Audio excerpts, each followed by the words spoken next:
Congrats off to bigger and better things speech, but that's not going to happen today. I'm going to keep it real with you guys because you're at one of the most critical stages of your lives.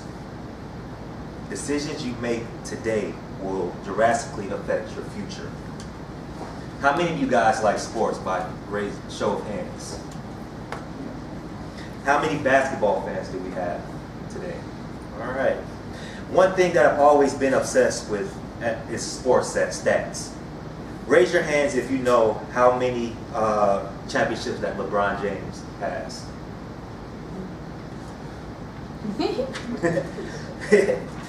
What is the series record of the championship right now between the Cavaliers and the Golden State Warriors? Who leads that series? Golden State by 2-0. How many points did Stephen Curry average in the regular season? Okay. About 30 points. How many championships does Michael Jordan and Chicago Bulls have? 6. Yeah. Well, here's one stat that you may not know. Only 50% of Chicago public school students graduate from high school. So statistically speaking, half of you will be at your last graduation. However, my hope is that when I'm done speaking with you today, this will not be the end, but only the beginning. Some of you guys have about 3 or 4 graduations left in you. I want to share a story with you about the seriousness of making the right decisions. As I look back over my life, the most important decision I ever made was when I was 14 years old. It was the last few weeks of 8th grade.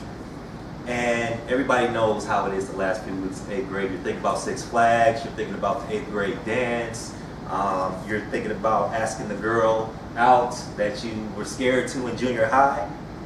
But during that time, my basketball coach and dean of students, Mr. Masterson, had a conversation with me. He sat me down and he said, "Walter, you have all the potential in the world, but your friends are going to be your downfall." Now at that time, I really didn't take him serious and I really didn't understand what he was trying to say to me. But growing up on the far north side of Chicago, I had friends of all different races. We all lived in a working class neighborhood, working class immigrant neighborhood. So when we graduated 8th grade, a couple of my friends decided to join gangs. And you know, I was still thinking about what my 8th grade coach said, and it kind of resonated with me, and I was forced to make decisions during that summer. But it all came to a head my freshman year. Before my freshman year in August, I was at football practice, and my friends decided to join me from 8th grade. While we were practicing, we had this thing called doubles or triples during football season, in which you have 3 practices in one day. So between the second and third practice, my friends decided to quit, and they asked me to join them and to go back to our neighborhood and pretty much do things like drink, smoke, talk to girls, things like that. But I made the most important decision that I ever made in my life. I decided to stay at football practice while they left. And 4 years later, I was able to get a scholarship to play at the University of Illinois. And out of that 8th grade lunch table, only 2 of us graduated high school. So where are those friends now? Some of them got their act together and are working and living decently. Some joined the Army, some have been to jail, and some are no longer living. So the reason why I'm here today is due to the fact that I made the right decisions. I had all the strikes against me. I was a black male. I was diagnosed with a learning disability. I was in special education classes all the way up to 8th grade. I came from a low-income, single-parent household. But so what? I made the decision at 14 that I refused to live the life that was given to me, and that I would create a new and better life for myself. This is your life. You are old enough to make your own decisions. From now on, you cannot blame anyone except yourself if you don't become successful. But in order to become successful, you will have to pay a great price, and it will not be easy. A different result requires doing something different. Make this your motto, and breakthroughs will be possible. If you want to accomplish all your dreams and become successful, there are 3 things that you must do. The first one, you have to make good decisions. Choose this day if you want to put in the work that is necessary to become successful. At 14, I chose not to be a victim of my circumstances. While my peers were selling drugs, chasing girls, and skipping school, I chose to be the best athlete, student, and leader that I could be. What did I have to sacrifice? Sleep. I can count on my hand how many parties I went to in high school. But it wasn't because I wasn't popular. Indeed, I was actually homecoming king. I didn't drink or smoke or pop mollies or do flats. I had to give up close friends who didn't want what I wanted. I knew it didn't align with my goals and my values, so I had to make a sacrifice. Most people say they want to be successful, but they just kind of want it. They don't want to be successful as bad as they want to sleep, as bad as they want to party, as bad as they want to chase girls. To be successful, you must be willing to, at any moment, sacrifice what you are for what you will become. The second thing, execution. Being a special education student, I had to work harder than everybody else. So I had a plan.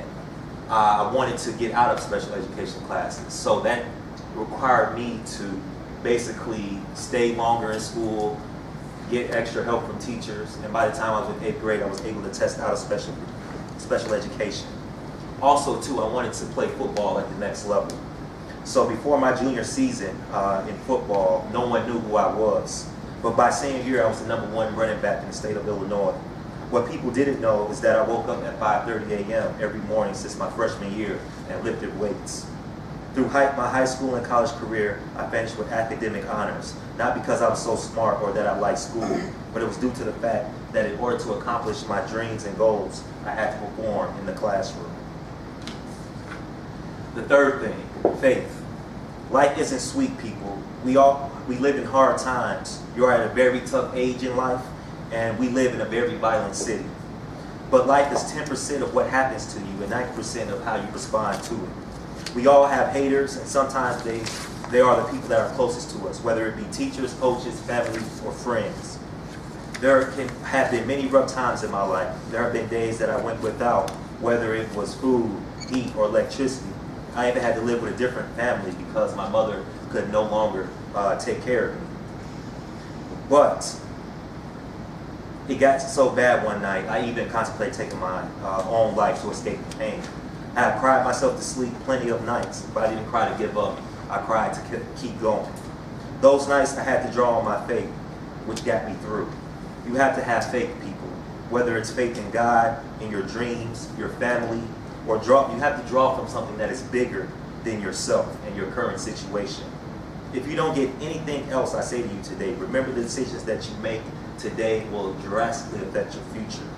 It is not by luck that I stand before you today, having accomplished my dreams of playing NFL, getting paid to speak and motivate people across the country, or even teach at the collegiate level. I have traveled across the world and met a lot of great and influential people. How does a kid from Chicago defy the statistics and get to where he is today? I made good decisions. I executed and put in the work, and I had faith that better days were ahead.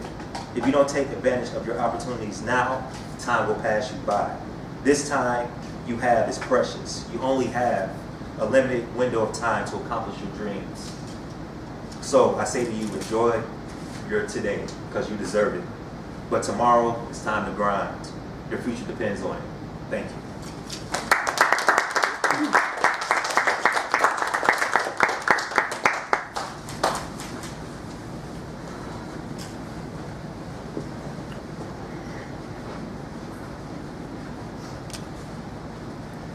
David, can I make a point really quick? Please. Kathleen. Yes. Was that supposed to be a 6 to 8 minutes? Yeah, I mean, I just said 6 to 8 minutes. It's actually a commencement speech, so it's probably going to be 15. Oh, okay. So I was trying to shorten it. Okay, I was just, when a speaker wants to go beyond 5 to 7, you want to adjust your time card. So instead of green on 5, yellow on 6, red on 7, you Right. want to do green on 6, yellow on 7, red on 8 minutes. I think you gave him red on 7, and I think that's why you started talking a little bit faster toward the end. Yeah. So probably I should have asked before. Or we should have talked before. Yeah. Okay. Is anyone else doing a longer version? Brianna's doing